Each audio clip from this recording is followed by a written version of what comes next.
It's time for the absolutely... I'm on my way! Completely! I'm almost there! Random! Why are there so many stairs? Podcast! Oh, jeez! With Andrew Rhodes. Hello, everybody, and welcome to the absolutely completely random podcast for Saturday, March 6th, 2021. That's right, we're into March now. Oh, boy. At least there's an upside. The snow is finally melting outside. I mean, I can actually see the ground. And not the part that's on the street. I mean, the actual ground underneath the snow. It's a good thing. So anyway, what am I going to talk about this week, you ask? Oh, well, I'm kind of glad you asked. Let's get into the nitty-gritty. Rent-A-Girlfriend Season 2 has planned its next dates for 2022. Oh boy. Donations have begun to pour in for Otakon to keep it alive and well. I will explain what I mean about that. Remember that game, Fall Guys? You remember that, right? That was a thing for like a hot minute. Now I think it's sort of like just relegated to people that want to play a virtual version of MXC. Well, believe it or not, the studio, the Fall Guys studio, has now been bought by Epic Games. Oh, this just is going to be interesting. I'm sure if you've watched some Japanese shows like Ultraman or Super Sentai, Kamen Rider, you've probably seen a commercial, albeit in their own very special way, for something called Tamashii Nation. Well, guess what? If you have, and you're planning on going to New York within the next few weeks, I would recommend checking out their pop-up shop that's existing for a limited time. It's sort of like that weird thing from The Legend of Zelda where it can only exist for a small bit of time if you believe in it. I mean, it's kind of funny. And believe it or not, Pokemon's turning 25 years old.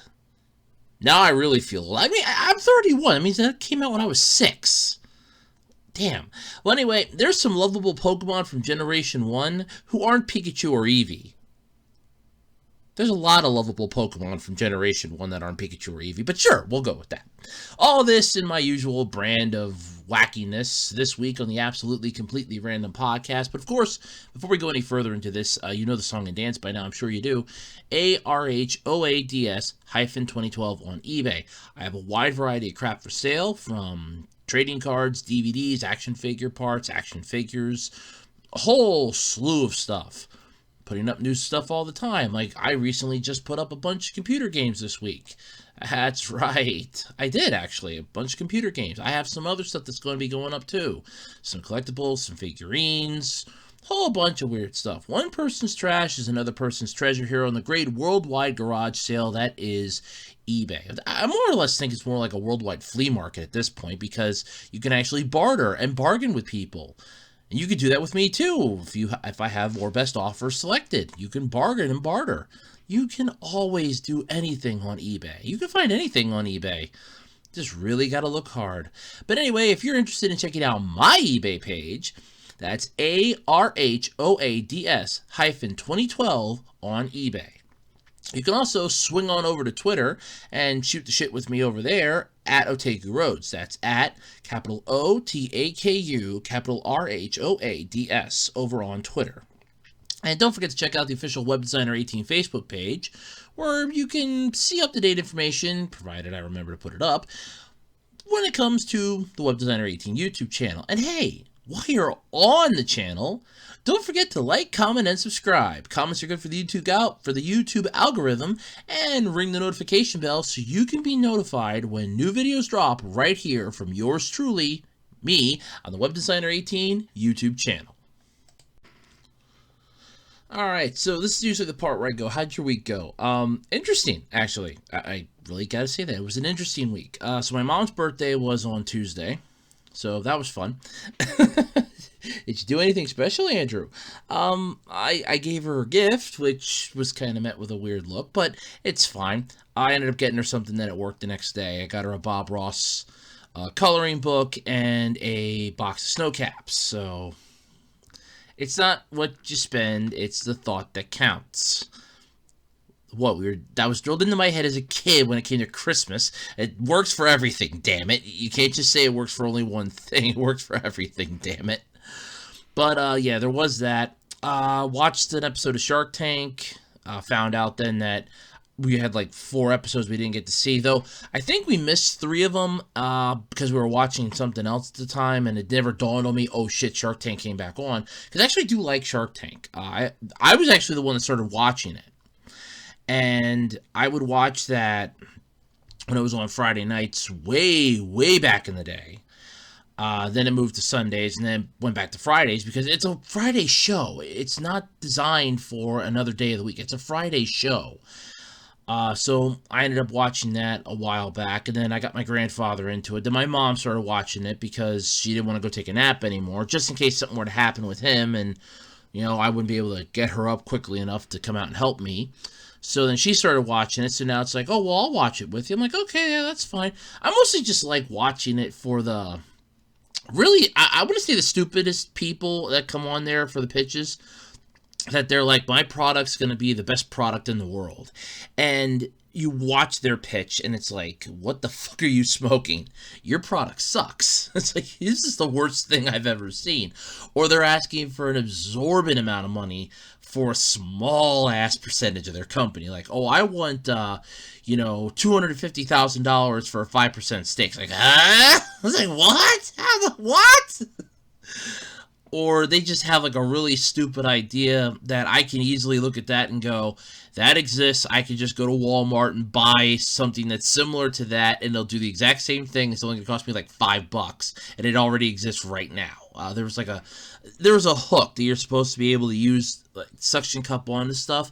I looked right at my mom. She's like, that would work really nice for women in restrooms and stuff like that. I'm like, yeah, you could just go to freaking Walmart and buy a suction cup hook at Walmart, and they'll pretty much do the exact same thing. I'm like, they have those now. It's like, you can literally just go and buy something at Walmart that's just like that. In fact, you could probably even buy one that has a handle on it to pull yourself up, and that solves 90% of the problems right there. So, yeah, no, that was bullshit. But, yeah, so there was that. It was just a whole slew of things, but I just like watching Shark Tank. We got, I think, 3 episodes to go, so we're going to watch those today.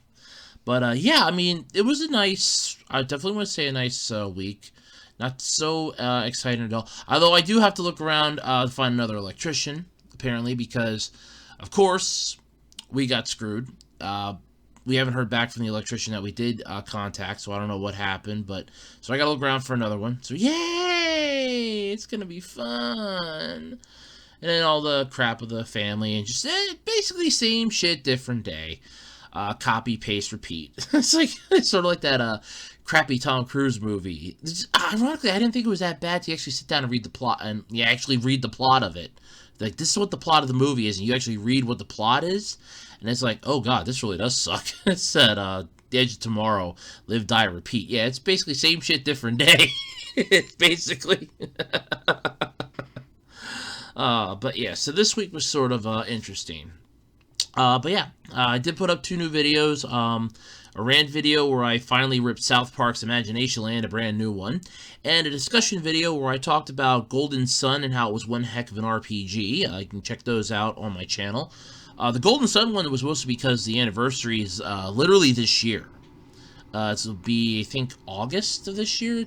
I think it's August. Yeah, well, it should be August. The hell, I should know that. But I shared it up on Twitter. It's actually gotten a few likes and some retweets. So, yeah, check that video out. I mean, it's not the world's greatest. I didn't really delve into a lot of stuff with it. I tried to keep it short, simple, to the point. Try to get people, to go check this out. But it is one heck of an RPG. I'll probably do, like, a whole topic on the podcast when it comes to that point. But still, it's not a bad thing. But either way... yeah, let's get into the podcast, though, shall we? Because we got a lot to talk about this week, and not a lot of time to do it. Okay, so I'm sure somebody out there has heard of the anime series Rent-A-Girlfriend, and I apologize if you hear a noise in the background. I'm recording this in a different place, and the heater's on, so I apologize if you hear, like, this background noise. It's the heater. I apologize. But I'm sure you've heard of Rent-A-Girlfriend, the anime series I talked about it on here. I actually said this actually sounds pretty interesting, and it actually mimics a very real business. And actually, it's one that I think exists even here in the U.S., where it's like, oh yeah, you can actually just go and, rent a friend, rent somebody for a few hours to, walk around with you, hang out with you, stuff like that. This is an actual legitimate business. And it's interesting because I saw a couple clips of this episode, of this series. I saw a couple clips of episode 1, basically, and I'm like, this is really good. The plot's really strong. I just have not had a chance to actually sit down and watch it with the crap that's been going on lately. I did not have a chance to really sit down and watch this. But they have planned, their Season 2 plans, its next dates for 2022. And I'm really impressed by this. We gotta wait a year, though, sadly, but still. So basically, it would have been last weekend, I think. Yeah, last weekend. There was a special event for the Rent-A-Girlfriend series, and it brought with it some news and info on Season 2, the next stage of the adaptation. It's officially set to broadcast in Japan sometime next year. The returning cast and staff are already working hard on the continuation.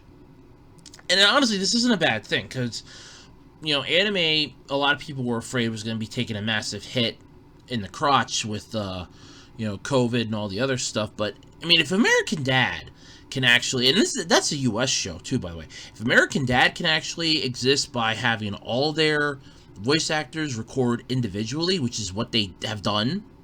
Honestly, I didn't even know that. Because I'm like, oh, they just did that for the pandemic. No, they've done that since the start of it. None of them have been in the same booth. There's like no two people together. They all record separately. I was like, holy shit. Well, if they can do that, I'm pretty damn sure that this group can do that. That's not an issue. So, yeah, I mean, I find this entertaining. Like I said, the show's actually pretty good. The character designs are actually pretty stellar. I am not disappointed in the way this was handled at all. It's definitely interesting. I'm not gonna lie. And yeah, okay, before somebody gets into it, yeah, it's a series. I think there's some fan service in there. Like I said, I have not seen past episode 1, and what I've mostly seen, if I have seen past episode 1, are just clips. So I have not seen enough to really wholeheartedly judge this as bad or extremely horrible. From my perspective, it's good. It's a funny series. It's sort of the same reason why I like Uzaki-chan Wants to Hang Out. I watched that. I was laughing my ass off the entire time. My mom can vouch for that. I was laughing my ass off the entire time. There was not a moment where I wasn't almost doubled over in pain laughing so bad at that show, because it was just so damn funny. But Crunchyroll streamed the first season as it aired. Like I said, I haven't had a chance to actually sit down and watch it. But here's how the official synopsis is for those of you that don't know, or honestly are just too lazy to Google it.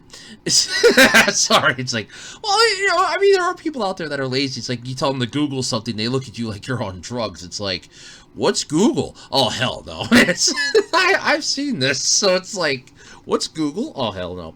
But anyway, here's the official synopsis. So, Kinoshita Kazuya, my apologies, is a 20-year-old failure of a college student. Well, aren't we all? I'm 31, but yeah, you get my point. He managed to kiss his girlfriend once, but was dumped after a month. Oh, that hurts. Damn it. I was like, oh, damn it. I never want to go through that again. According to this, they literally quoted him. Completely spiteful, though, Kazuya uses a certain method to date a girl. He goes to their meeting place and suddenly hears, "You're Kazuya-kun, right?" A beautiful girl, brushing her long black hair behind her ear, was there, smiling at him. Her name was Mizuhara Chizuru. Something real is born after just a single rental. A reckless rom-com filled with love and excitement is about to begin. There are times when I like romantic comedies, but yeah, so that's the synopsis. Basically, he ends up finding out then that she literally lives next door to him. That's the best part. She lives next door to him. I think it's her grandmother and his grandmother are friends. So it's like they're freaking connected in like 7,000 different ways. Did you ever see that Did you ever hear about that thing, 6 degrees of separation, that every single person in the world is separated from somebody else by at least 6 people? Well, believe it or not, imagine that is this. And it's like, well, here, let me try to connect you. And, like, literally 2 of the pathways are direct connections. It's like, well, you live right next door to me. She goes to the same college that he goes to. And their grandparents are friends. Well, that's it, folks. That's half of the 6 degrees right there. That's hilarious as hell. I got a kick out of that. And like I said, I have seen at least episode 1. At least saw episode 1, but after that, it's been clips mostly. At first, it started off as just clips for episode 1. I did see at least enough, I guess I can say, of episode 1 to qualify. I've watched episode 1, at least the broad strokes of it. But either way, this is a good series, and I'm really happy it's getting a second season. I can name a few other anime that deserve a second season. I'm looking at you, Devil, as a part-timer. I mean, look, if World Trigger could get a second season, which still boggles my mind because season 1 would have... If season 1 is what season 1 is, that son of a bitch was 72, 73 episodes. That's tremendously long for a fucking season. And if that's what it was, I'd be like, holy shit, that thing was long. That was long. That was like 3 seasons. And it's like, oh my god, that was only 1 season. You gotta be kidding me. You are kidding me. I mean, even Hunter x Hunter broke up seasons into, like, arcs and that. I'm like, holy crap. Even, Yu Yu Hakusho had seasons broken up better than... That was 73 episodes is 1 season for World Trigger. I'm like, yeah, no, this would be like season 3 or 4. No, what's the season 2? Oh, that's a little, okay. But either way... I mean, if World Trigger can get a second season, surely The Devil is a Part-Timer can get a second season. I mean, Rent a Girlfriend is massively popular. That's getting a second season. We know Uzaki-chan Wants to Hang Out's getting a second season. That fucking deserves it. That left so many questions on the table that need to be answered. So many things that need to be addressed. I mean, it literally ends... And she's like, I wish it was summertime, we could hang out all the time. And he's like, oh, you doofus, it doesn't have to be summer for us to hang out. We can hang out whenever. I mean, hell, they literally hung out for an entire day building stuff in like a Minecraft ripoff. They hung out doing different things, and it's like, I really enjoy spending time with you. It's like, yeah, she gets freaking jealous if he talks to another girl. She gets a little uppity. And then if, God forbid, I love the part where they're in Tottori. That was my favorite part, when they're in Tottori. And it's like, it's the romantic capital. And everybody around them just like, it's so beautiful. And it's like, oh, well, this is how everybody else saw you guys. Oh, here, eat the, bunny cake thing. Oh, this is really cute, not as cute as you. And those two are determined to basically make this a friendship trip and nothing more. And they get to the top of this gondola ride. And it's like, read the room, Tottori! They were freaking pissed. Everybody up there is like really like up close to one another. They're like hugging. A couple are kissing. It's like, God damn it, I hate this place. It's like, yeah, they got a free trip, I love that part. Rent a Girlfriend definitely has its up points, especially from the clips that I saw. So it getting a second season is more than deserved. If you haven't got a chance to check it out yet, I highly recommend it. I can't recommend it enough. It's actually on my list of series to completely watch. Like I said, at least episode 1. I probably might just even rewatch episode 1 just to actually make sure that I have it watched. But either way, it's worthwhile. Check it out. It's getting a second season, so now's the perfect time to rewatch it because you have at least a year before season 2 comes out. So yeah, I would definitely check it out. Give it a shot, and yeah, that's about all I got to say for that. Okay, so as a lot of you know, last year was not exactly the world's greatest when it came to conventions and other things because the pandemic pretty much, it redlined everything. Everything just basically grind to a screeching halt. Honestly, that's not a bad thing to do every now and then. Just like stop the world, really take, stock of everything. It's not a bad thing to do. I mean, I learned how to improve my drawing a bit. Actually, I still practice every now and then, occasionally, occasionally. But for a lot of conventions, they couldn't hold them physically last year. So a lot of them decided to do online conventions, which I actually think is still a good idea and could actually be improved down the road. I said it, I think, a couple times last year when I was talking about it for some of them that were going online, that they could easily, like fix up a green screen area for this is how big your booth would have been and fix it up like at their physical shop. And going like, this is how big your space was going to be. Set it up and just have like links. Because you could easily, and I know there's a way to do this. It's not that difficult. I know there's a way to do it. Where you can, it's sort of like Facebook's, tagging system. You tag the item, but instead of it taking you to like a random page or something, it takes you directly to that store or that business's page where that item is, and you can buy it. It's not an entirely difficult concept, and like you just cut in, oh well, hey, you need to pay us this much to use to use our service. We're having a virtual convention hall. You hang out here. People can come check out your stuff. Have like a Google-esque Maps sort of like 3D thing, like Street View of Google Maps, and go through that entire thing. That's honestly what I kind of think conventions are liable to be going to in the future, if not taking it up like one step higher, because you do have a lot of people that love going to conventions and cosplay. So, of course, have the, and I quote here, and I really do want to say it this way, sort of like a 3D version, like, I would say like an MMORPG in a way, where you can change your character up by different standards and different means. Of course, I can see that being this massive, oh great, I can't make my own individual costume. No, you still can. Just like put it on you. You have to take pictures all around you, and then they're uploaded to your 3D model, and boom, you're now that character. They'll still see your uniqueness.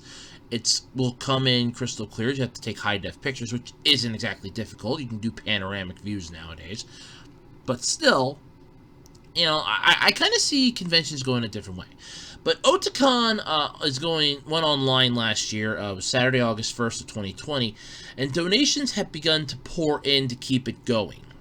So the Washington, D.C.-based anime convention, which, honestly, I've never been to. In fact, I've been to, like, hold on, I want to get this right before I say it. Let's see. 1, 2. I want to say 3 conventions I've been to. Well, yeah, 3 conventions. I went to a fire one. Well, that was more of an expo.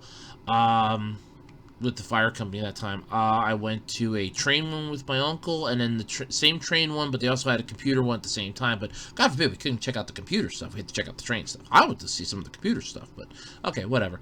But yeah, so I've been to a couple conventions. No, have I been to an anime one? Oh God, no. Would I like to go? Oh, you bet your sweet ass I would love to go to a freaking anime convention. You are not kidding on that. I'd love to go.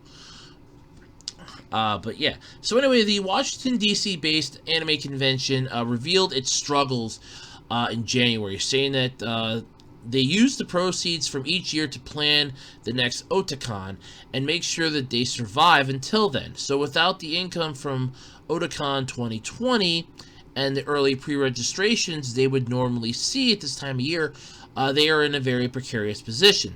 Simply put, if they didn't receive any money and they weren't able to get enough income to come in, they're going to have to potentially close their doors forever, and Otakon 2021 would not be happening.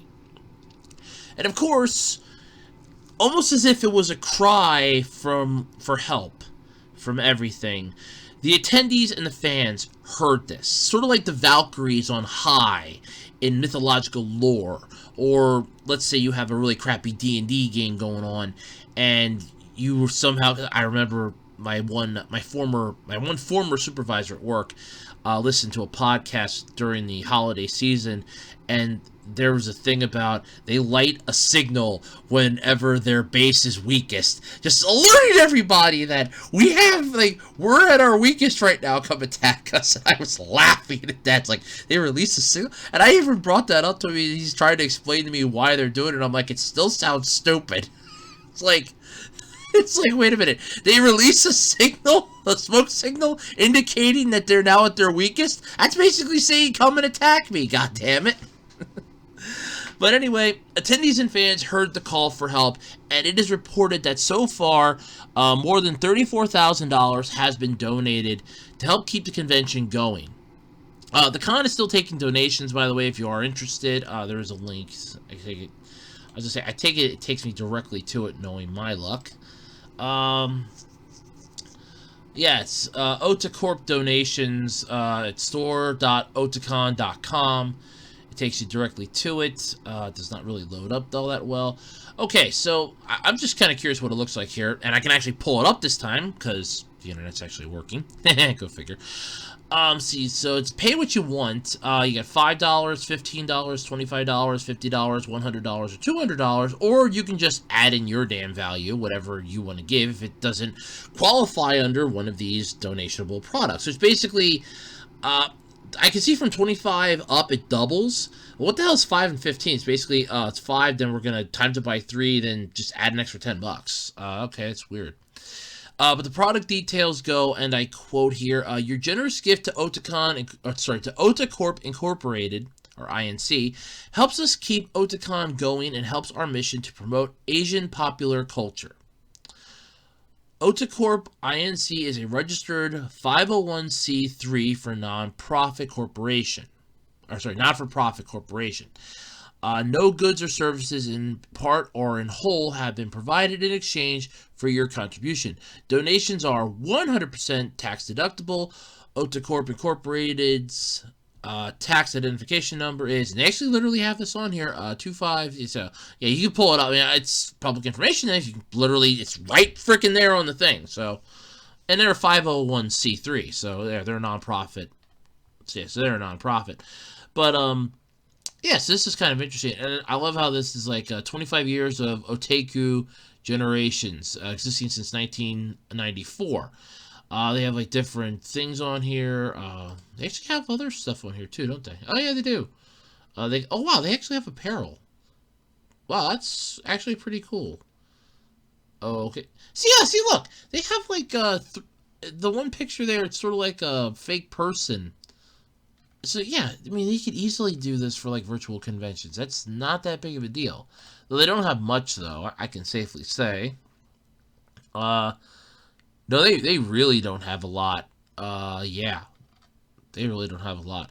But either way, so basically donations began pouring in. And honestly, this is like I said back when Kyoto Animation had their, the tragedy that happened there with the arson and the many deaths, is that anime fans will come out of the woodwork when something that we love is threatened, and when there's trouble and we can help, we jump at it.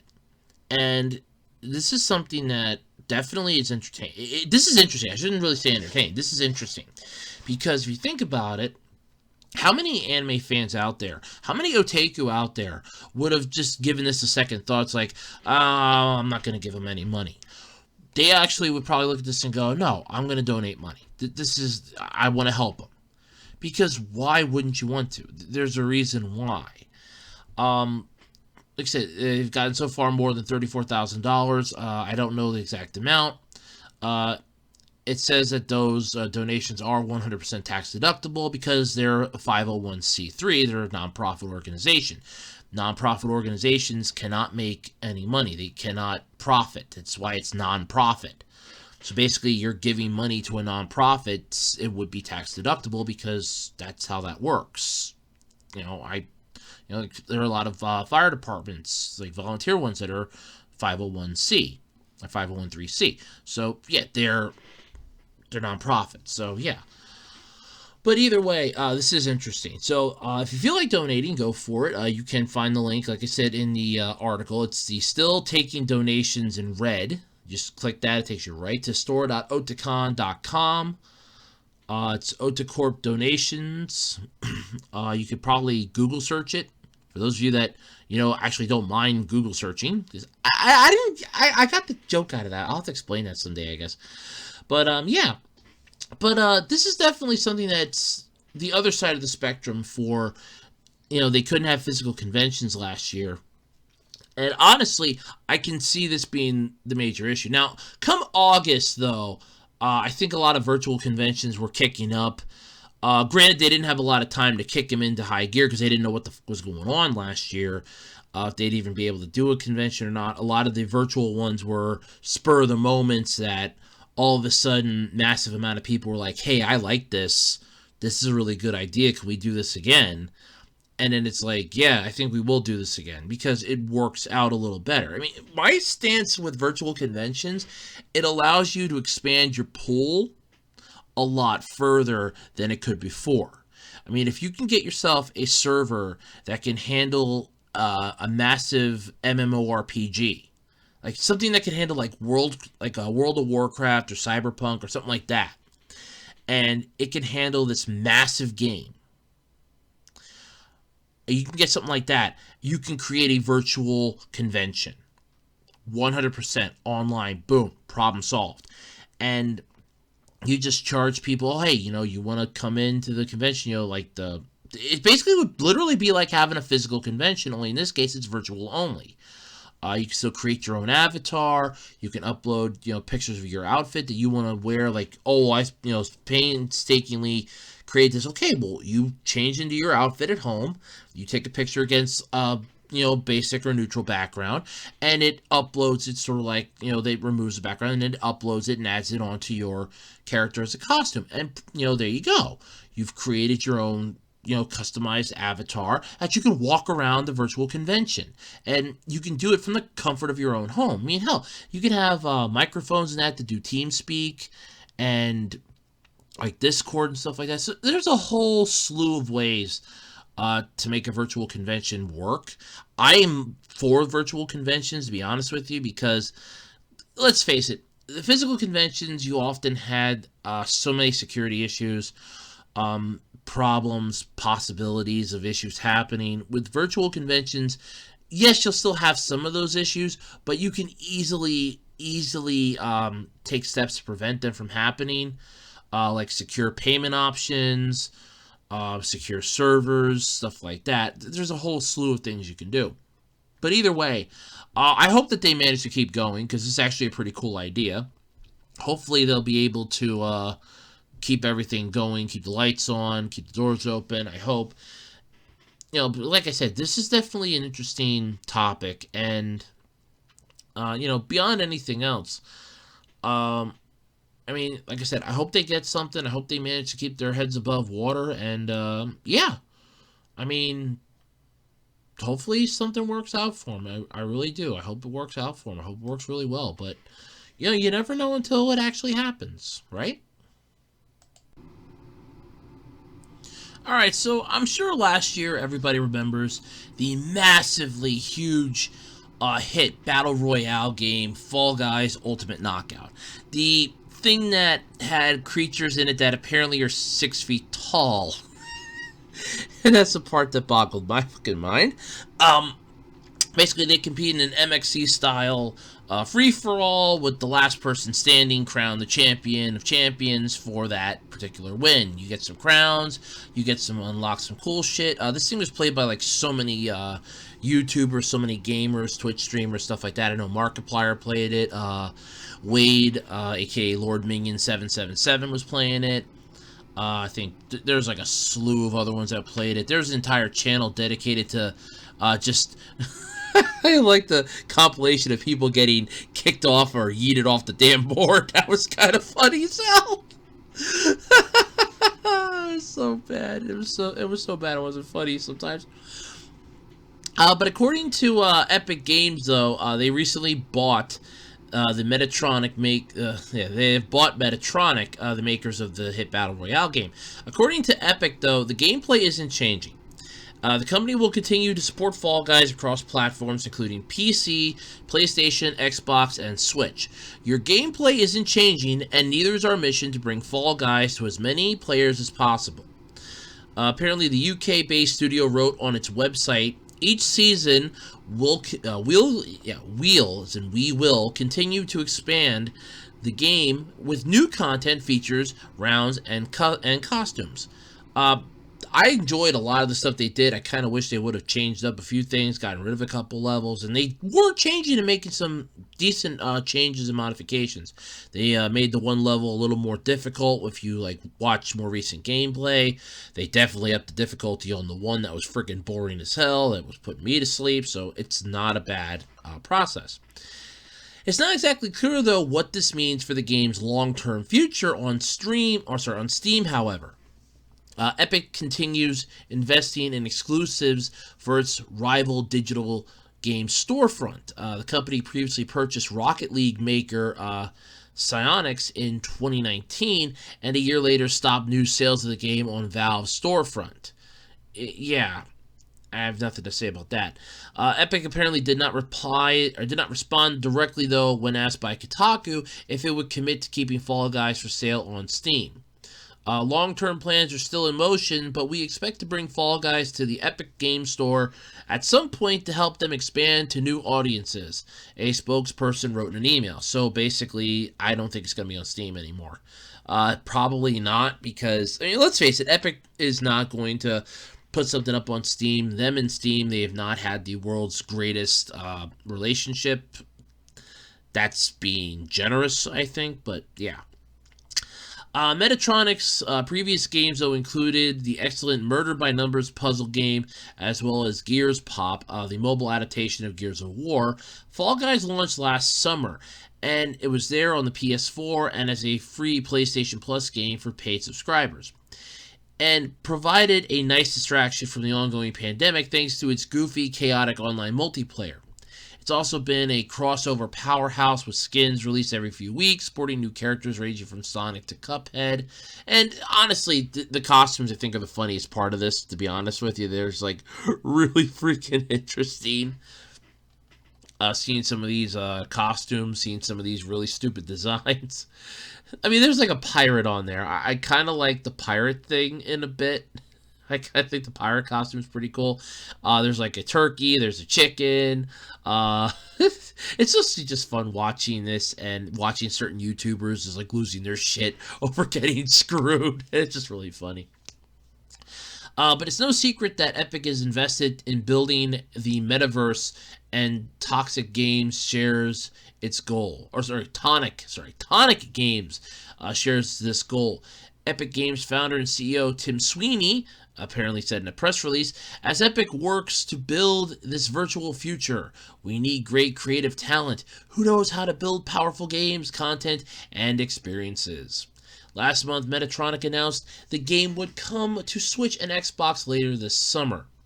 And apparently, on an FAQ, frequently asked questions, for those of you that don't know what that means, over on Metatronic's website, the studio stresses that despite the sale, Fall Guys Ultimate Knockout will remain purchasable on Steam and PlayStation. I'm assuming they mean for now. Or basically, that's just Metatronic, though. Or Mediatonic saying, yeah, it's Mediatonic. Why don't you keep saying Metatronic? It's Mediatonic. You figure for now. Epic might decide to change that. Who knows?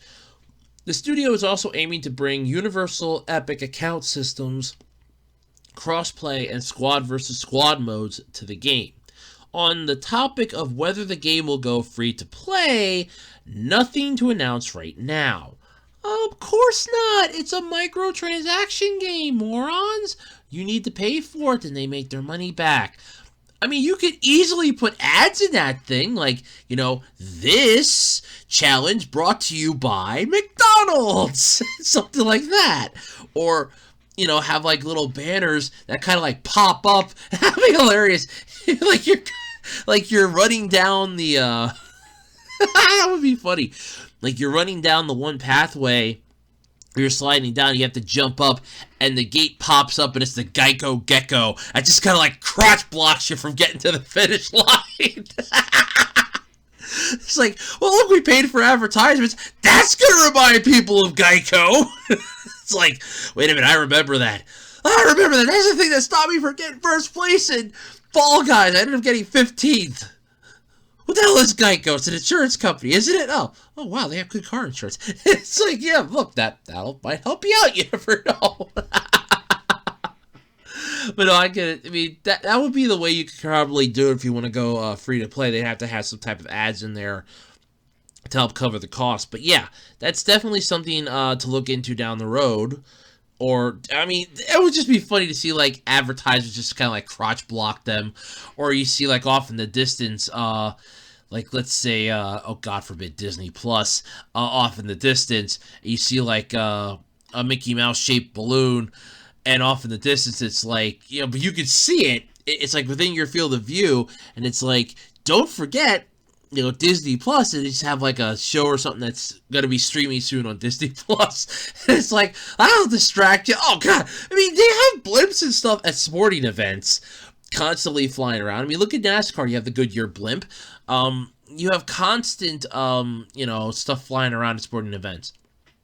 There is no way you're not going to have something like that to be distracting in a way. I mean, it's, you know, would add an extra level of challenge to the game. It's like, oh, look, there's a whole bunch of ads. Wow, that one's really impressive. Wow! So, that would be a unique idea, though, for something down the road to do. But either way, I kind of think it's pretty cool. Hopefully, though, Epic Games won't screw over the franchise, God hoping. Because, I mean, I know Epic Games has not had the world's greatest when it comes to fan approval. There's been like a lot of hatred going their way. Fans weren't too pleased with the way they've handled certain things, certain aspects. I get that. Like I said, hopefully going forward, things won't be as bad. But again, you never know until you try. But still, it doesn't seem like it's all that bad. It could be worse. They could have just shut down the game, but they didn't. It's been sold to a different company that might actually make it a lot better. You never know until the day comes when the doors open up and you see walking in there is the 6-foot-tall Fall Guy. And that's just horrifying to still think that thing is 6 feet tall. Oh, God, that is terrifying. That really, I mean, I assumed that thing was tiny. But damn, 6 feet tall. Yeah, that's, I mean, at least Fall Guys is still a thing, though. I mean, there was that and Among Us, I think, were the two massive games of last year, and Fall Guys definitely earned its place, and Among Us is still... I mean, Among Us has, like, newer updates that come out. Fall Guys does, too, but I think Fall Guys kind of fell to the wayside because Among Us started gaining a lot of traction, but that game was, like, out for a while, and then just suddenly got popular because streamers found it, and it's like, oh, hey, this is like a detective game where, you know, it's a whodunit with, it's a whodunit with a whole bunch of space aspects. Ooh, this is really cool. But yeah, I mean, Fall Guys still getting updates yet. Among Us is still getting updates. So it's just a matter of one update's got to be really impressive to just catch their attention. And I think once they get like squad versus squad and multiplayer stuff in, like they wanted to, the cross-play, squad versus squad modes, they'll probably have... It'll probably start being streamed again because a lot of people will be like, ooh, squad versus squad. Yeah, let's get some people together and have a match. And, you know, stuff like that will probably end up getting up on YouTube and people will be like, hey, this game's really fun. And then, you know, the popularity train, the needle will just go right back over to it again. And then, you know, vice versa. So it's an ebb and flow of things, you know. It's how it works. But yeah, I still think this is pretty cool, though. I still think that'd be a pretty cool idea, though. Let's have the let's have the Fall Guys go and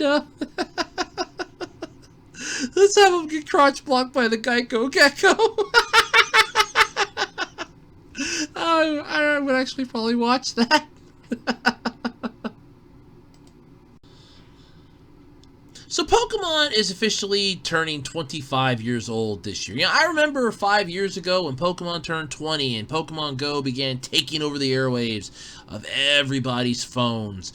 Everybody was outside catching Pokemon left and right.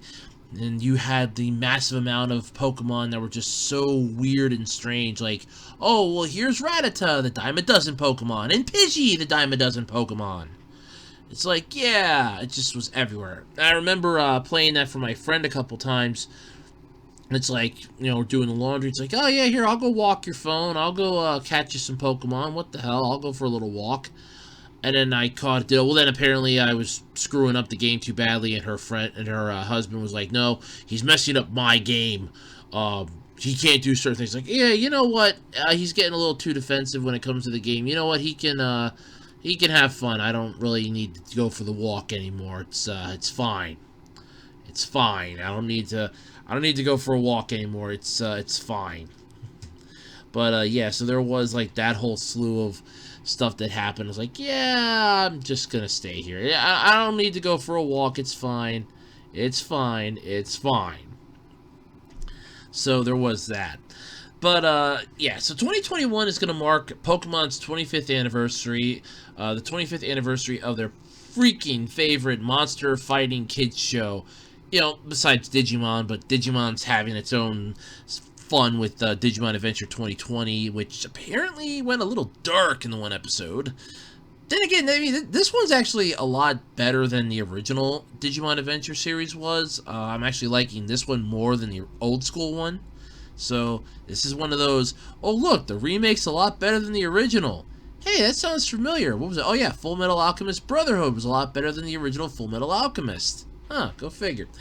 But anyway, there are always two Pokemon that are considered the cutest Pokemon, the most adorable Pokemon, the lovable Pokemon from Generation 1. And of course, those are the two that got their own freaking games for the Nintendo Switch. One of the first Pokemon games for the Switch, actually, if I remember correctly, because Sword and Shield was not a thing yet, was Pokemon Let's Go Pikachu and Let's Go Eevee. And of course, those two are considered the most lovable Pokemon of Generation 1. I kind of see it. I mean, Pikachu's my favorite, and Eevee's a close second, so yeah, okay. And I mean like a very close second, provided, you know, doesn't evolve and get an extra evolution with its strange DNA markers and stuff like that. It's like, oh, well, you can make Jolteon. No. Oh, you can make Vaporeon. No. Flareon? No. Umbreon? Espeon? Those two are okay. Then there's like, what's it, Glaceon, Leafeon, Sylveon now. I mean, we've had, let's see, we got Dark, Psychic. I'm waiting for the Ghost type one next. We need a Ghost type now. It's like, no, wait, no, yeah, because we got it, yeah, because we have, Jolteon's the electric type, Flareon's the fire type, Vaporeon's the water one, Espeon's psychic, Umbreon's dark, Leafeon is grass, Glaceon is ice, Sylveon's fairy. So yeah, we still need a flying type, and a dragon type, and a ghost type yet. Oh god, could you imagine a dragon type? Jesus, it's a Dragonstone. And this Dragonstone evolves Eevee into, it's freaking, Dragonon or something. Oh, that'd be, oh, that would be funny. Or Evian or something. Oh yeah, the Evian. It evolves it into a dragon type. Oh god. I think it just gave them an idea. Oh, probably. I mean, they probably already have this in slew for, I don't know, whatever mainstream Pokemon game they're going to come out with after they do the remakes of Diamond and Pearl, so there's that. Hell, it might even show up in Arceus. Maybe there was an old school version in Legends Arceus. Who knows? But anyway, as Pikachu and Eevee continue to rule over the roost and basically assert their dominance as we are the cutest in this, damn it, there are some other more adorable Pokemon from people who just honestly don't want to admit that they're the best.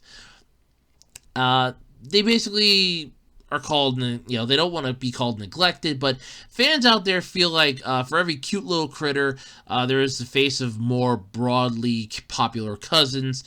There are some other ones. So, apparently there was a survey that was put out, and here are the top 3 most lovable Pokemon from Generation 1 who aren't Pikachu or Eevee. You know, let's face it, the one's the fucking mascot for the franchise, and the other one's the second mascot for the franchise. So, yeah, you're not gonna beat either of those as the cutest. mean, I actually have a good Eevee in the actual game that I still have yet. I have an Eevee that's actually pretty powerful. I never evolved it. I refuse to let it evolve. I have, at least up to that point, because the last one I played was Black and White. It was actually Pokemon White. I have every single Pokemon form of Eevee you can get. I got Umbreon and Espeon from Coliseum. I got Flareon, Jolteon, Vaporeon, and I have Leafeon and Glaceon. So I have all the Eevee evolutions you can get up to the Unova. But anyway, coming in at the first one here, I guess there's no little numbers, but coming in here at number 3, I guess I'll go this way. I'll go from top to bottom, 3, 2, 1. You have Wigglytuff. Yeah, okay, sure, I guess. I mean, I guess it's a little Pompadour thing. I don't know. I don't know. It wasn't even qualify for me. But you hear plenty about Jigglypuff, the poofy Pokemon with the lullaby that's always ready to put people to sleep. Especially the one in the show that gets pissed off, takes out a marker, just doodles on your face. It's pissed off that you went to sleep. Oh, that's going to be fun. But yeah, it got extra popular, though, thanks to the anime, where one Puff in particular follows our crew with a Sharpie. That's what I was talking about at the ready. But let's not forget this adorable evolution, the big-eared Wigglytuff. Yeah, it's like its earlier form. Wigglytuff is pink with huge eyes, but you're less likely to catch it singing karaoke than you are to spot it puffing up real big. Apparently, Wigglytuffs can puff up to 20 times their size. We know this meant... that's meant to be intimidating, but look at those big eyes and the ears. No, that's not actually not cute. It looks like a giant freaking puffball that just ate too much. It honestly does, and it looks pissed off too in the picture, so that's not good. The next one is Lapras, and of course, oh yeah, no, Lapras, definitely, I will agree on that. Lapras is one of those more adorable ones that really doesn't get a lot of love. I mean, hell, you had Ash that freaking had one in the Orange Islands that chauffeured his ass around the Orange Islands.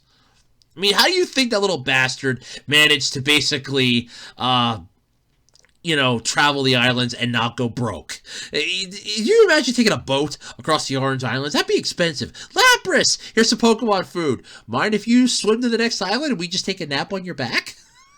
Yeah, that's just perfect right there. But the pool floaty Pokemon...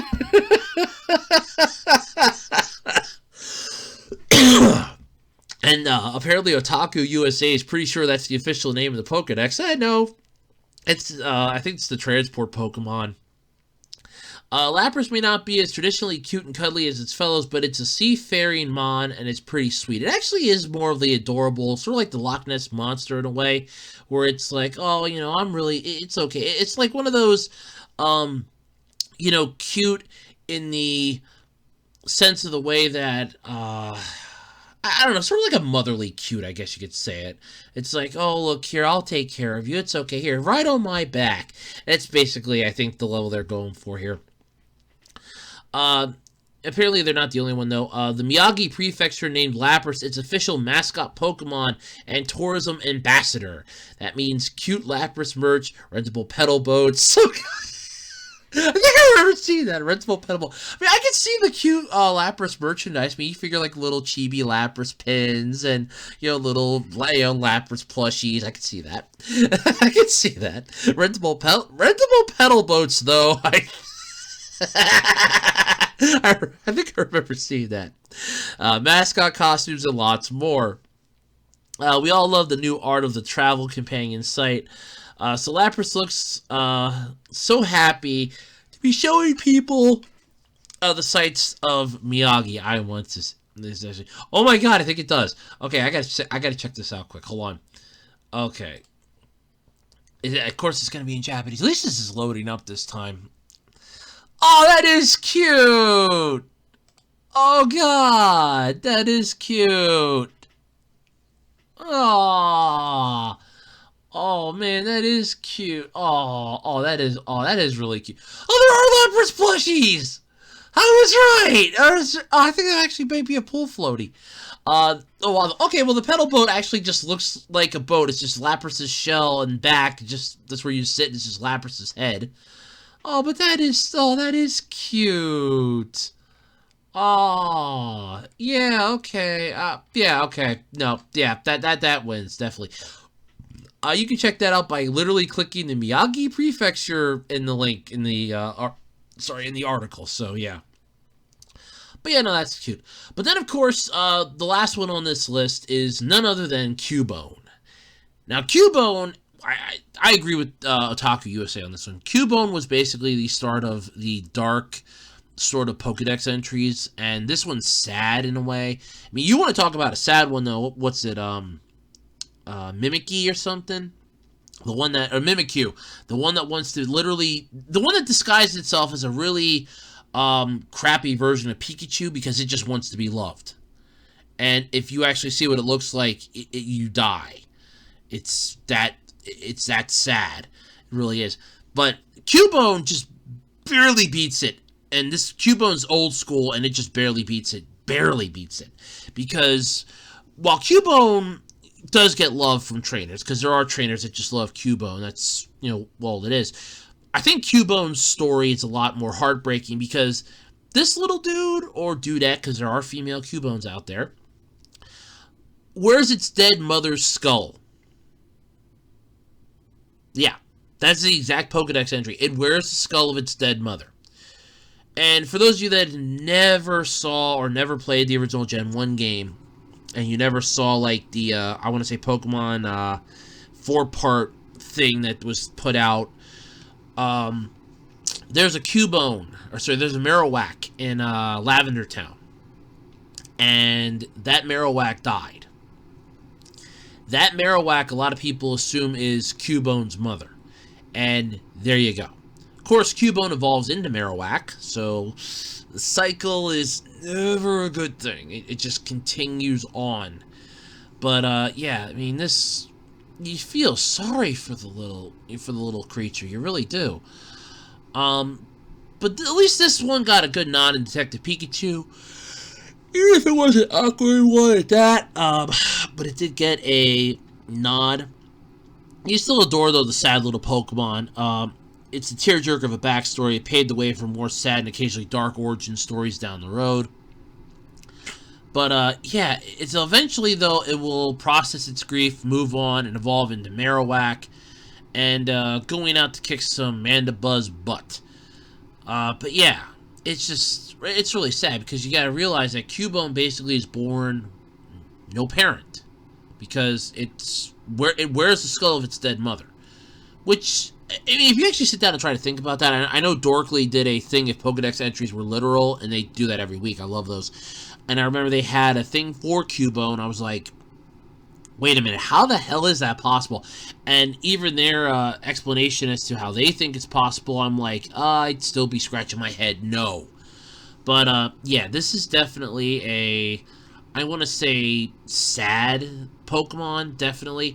And it's old school. I mean, Cubone will get love and attention. I mean, you pick up the little Cubone, provided it's not going to hit you in the head with its club, you show it some love and attention, it'll feel good. Even Mimikyu, I think if you actually just pick it up, you pet it, you take care of it, and you love it like you would a Pikachu, and you love it like any other Pokemon, it'll love you back. And that's the thing with all these, really. But yeah, I will admit Cubone is one of the cute and cuddly ones, definitely. I mean, for me, like I said, Pikachu's my all-time favorite, hands down. My mom's all-time favorite's Diglett. That's the end of it. I mean, I've asked her, like, do you like any other Pokemon? No, Diglett. You're kidding me. I mean, I have like 5 favorites from each generation. How do you not have... No, Diglett. Diglett's my only favorite. Diglett's the only one I like. Fine, Diglett. Got it. For me, I like Pikachu. Pikachu's my all-time favorite. It really is. But I have, like, different ones for each generation. Going down the road here, like, each one I have, like, for Generation 1, it's like Pikachu, Geodude, Charizard's actually pretty cool, Eevee. So, like, I have favorites for each generation. And I started off in Hoenn, for God's sake. That was when I jumped into the Pokemon franchise, was Hoenn. At least that's when I started playing the games. I mean, I saw the anime from the Kanto on, from the Indigo League, but I jumped into the games in Hoenn. Gen 3, so yeah. But yeah, Cubone, definitely, I feel sorry for Cubone, I always do, but yeah, that's definitely a cute, adorable Pokemon. It just needs love and attention. They all do. But yeah. But anyway, happy 25th anniversary to Pokemon. You deserve this. 2021 seems to be the anniversary for a lot of stuff lately. I mean, you have Golden Sun turning, Golden Sun's turning 20 this year. Pokemon's turning 25. There's like a whole slew of stuff turning, getting up there in age. Hey, Golden Sun's only a year off of being able to drink. I just thought of that. I mean, Pokemon's been able to drink now for a good 4 years almost. It's like, yeah. But yeah, so happy anniversary to Pokemon. Hopefully many more years to come. And hopefully they'll get the fuck off the Switch and change up a lot of this bullshit that Game Freak pulled out, because that's just like confusing and wrong in a way. Alrighty, so now if you've ever watched Ultraman Z, and who out there really hasn't? I mean, that was a freaking good show. But you've seen like any Japanese show lately, like the live action tokusatsu stuff, anything in general, or you just know of this group, you know of Tamashii Nations. I'm going to make sure I get this pronounced right. I've been mispronouncing it all week. Tamashii Nations. They have a pop-up store now in New York. It's existing until April 25th. It started up on yesterday, the 5th, and it's existing till the 25th of April. So if you're looking for some new figures and other exciting items to add to your collection, Bandai has just the event for you. Of course you do, because Bandai just loves its customers. Bandai Namco doesn't, but Bandai sure does. Bandai sure does. But a Tamashii Nations pop-up shop has been announced for New York City, with the entire store set to open and full of collectibles from March 5th to April 26th. It's going to have a bunch of Tamashii brand collectibles for sale and a special swag bag. Swag bag. That should be like a radio DJ. Whenever they like give out a prize on the radio, she'd be like, yeah, and for caller number 7 here, you're going to get the swag bag. It's like, yeah, the swag bag. It's like, let's see what's in the swag bag. And they gotta do it just like that. It's like, swag bag. Well, anyway, the swag. I gotta do it again. The swag bag will be available as a bonus for select purchases made at the store. My guess you're gonna have to probably drop about $200-300 for them to give you the swag bag. Oh. There will be plenty, though, of photo ops next to large statues as well. So be sure to share your experience on social media using the hashtag Tamashii Nations Pop-Up Shop. And this is literally in New York City. So that's not all the collectors can look forward to, though. There will also be prototypes on display from popular series like Dragon Ball and many more. So visitors will get a chance to see what's in the works and what they can look forward to placing on their shelves down the road and in the future. So that's actually pretty cool. They will be adhering to the COVID restrictions. I did see something about that on here. If you do want to go, the hours of operations are from 11 in the morning to 7 p.m. each day. The store is located, you can literally pull this up in the article, too, by the way, but I can say down. It's located at 605 5th Avenue, ground floor in New York City.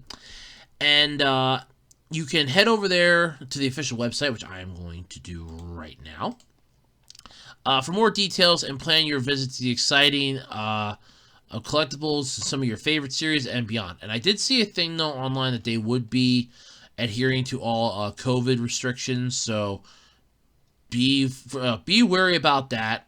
You do have to deal with that. Yeah. Okay. Where is that on here? I think it was actually on here. Yeah, here we go. It's on their official site.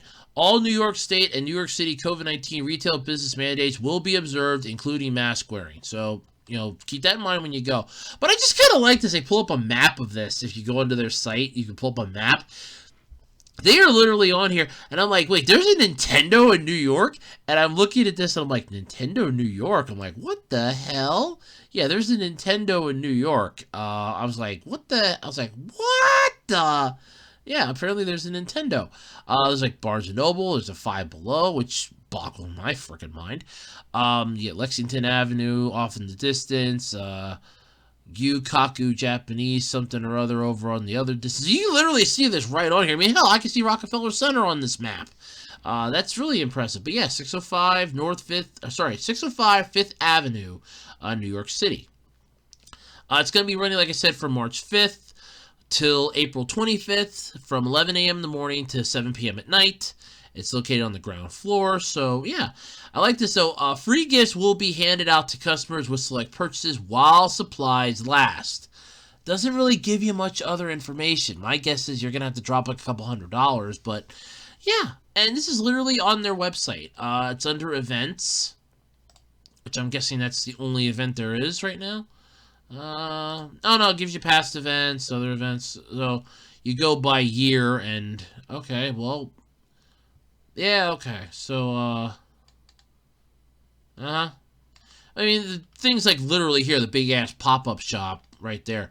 But apparently it's also gonna be like on their site here. They have Dragon Ball games, Battle Hour, Tamashii Nations booth.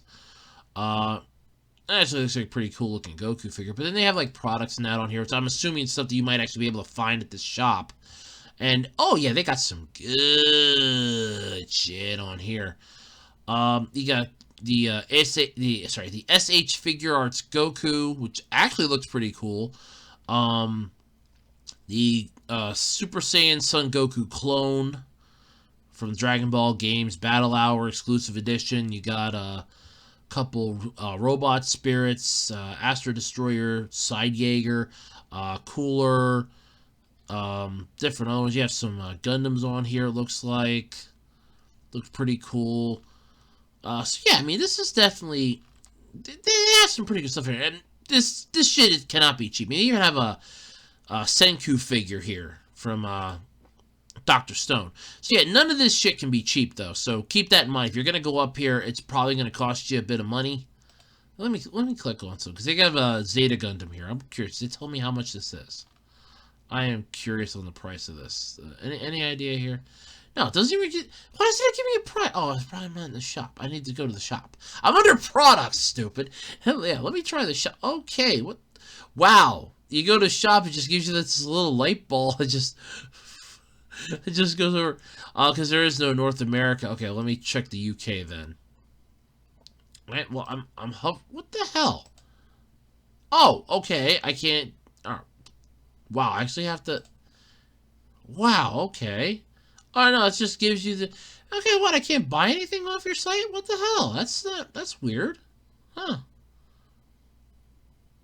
Okay, you can't buy anything. I mean, I'm just curious what something of this costs and nothing, huh?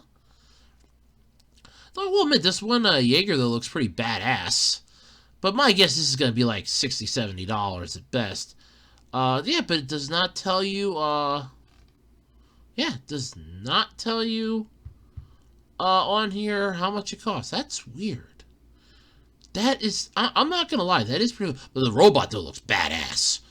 That looks badass, definitely. But yeah, no, it doesn't give you any prices. That's weird. But yeah, so basically, if you're heading up to New York, you're gonna be up there anytime between yesterday and the 25th of April. You're planning a trip up there. You got some money that's burning a hole in your pocket. You want to go piss it away on some collectible stuff that probably will net you a pretty good price on eBay if you can get it cheap enough. Yeah, swing by the Tamashii Nations pop-up shop in New York City. By the way, they did not sponsor this. I actually just think this is pretty cool. I mean, I've been seeing this stuff advertised on, and I literally was it when I was watching Ultraman Z. They had their Ultraman Z figure that they were showing off in a commercial, and I'm like, okay. And I was like looking it up. I found it on eBay. It was like a decent amount of money. I'm like, well, I'm not spending that for a freaking figure.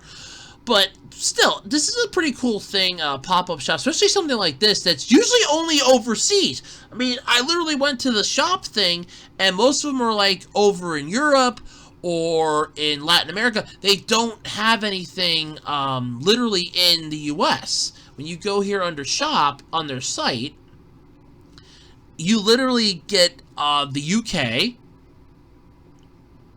Germany, France, Spain, and Italy. And then if you go down to Latin America, you get, I'm guessing... Okay, well, they got a whole bunch of them here. I'm not even going to try to pronounce them. Well, I'm not going to try to pronounce the first one. It's like it's Guadalajara. Okay, Guadalajara. Alright, actually, no, I never saw it spelled out before, though. Huh. Mexico City, Monterrey, Mexico City, Sao Paulo, Sao Paulo, Santiago. Yeah, so basically, you go down to Latin America, they have some down there, but most of them are either in Europe or Latin America. There are none in North America. None. It's grayed out. So that kind of sucks.